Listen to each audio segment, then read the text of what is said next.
Hi guys, welcome to another video. And in this video we talk about cellular structures and functions of different organelles. Just like in this video we have talked about cell wall, and all of you know that not all the living things containing the cell wall around their cell, animal and many animal like protists, like they have the cell wall is non-living and strong component of the cell located outside the plasma membrane.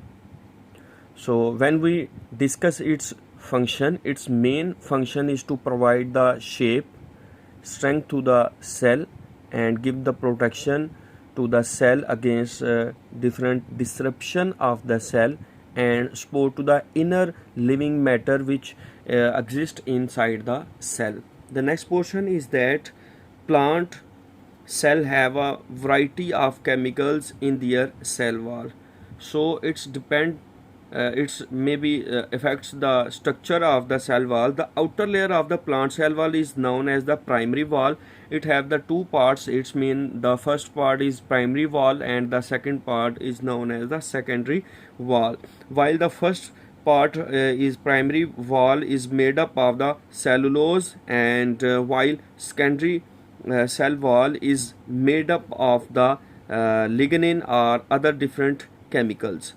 There are different small pores in the cell wall of the adjacent cells through which their cytoplasm is connected. These pores are called the plasmodesmatas. Fungi and many protists have cell wall through, although they don't contain the cellulose. Their cell wall are made up of the different chemicals, just like chitin in the present in the cell wall of the fungi. Prokaryotes cell wall also composed with the peptidoglycan, which is also a complex molecule which is made up with amino acids and different sugars. So cell wall play a very important and crucial role in the maintenance and the strength and protection of the cell. It may help to provide the facility to maintain the shape of the cell. The next part is which is very important, and it's named as cell membrane. All prokaryotic and eukaryotic cells have a thin and elastic cell membrane covering the cytoplasm. Around the cytoplasm there is a specific layer which is named as cell membrane. Its function is to act as a semi-permeable membrane or semi-permeable barrier. It's very important for every type of the cell because it helps to maintain the internal material and in the cell and control the transport of the material inside the cell and outside the cell, because this cell membrane acting as a semi-permeable barrier, allowing a very few molecules across it while fencing the majority of chemicals inside the cell. In this way, cell membrane maintain the internal composition of the cell. In addition to vital role of the cell, we have to discuss that this cell membrane also sends different chemical messages and can be identify the other cells. In the next portion, when we discuss about the composition of this cell membrane, it's made up of the proteins and lipids with the small quantities of the carbohydrates. So there are three main components of the cell membrane. The first one is the protein, the second one is the lipids, and in the small amount is also exist the carbohydrates. Electron transport examination of the cell membrane have led to the development of the fluid mosaic model. So when we discuss about the structure of the cell membrane after its function, we discuss the fluid mosaic model.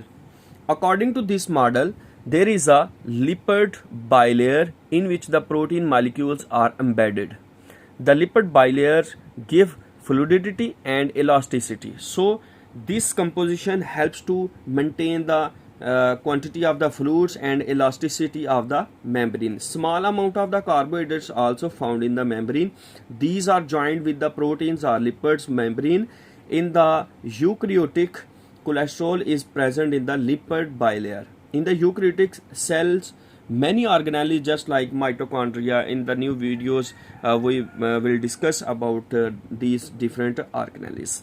So when we look at the picture or figure of the fluid music model, it shows that these are the lipid bilayer on side and at the bottom side.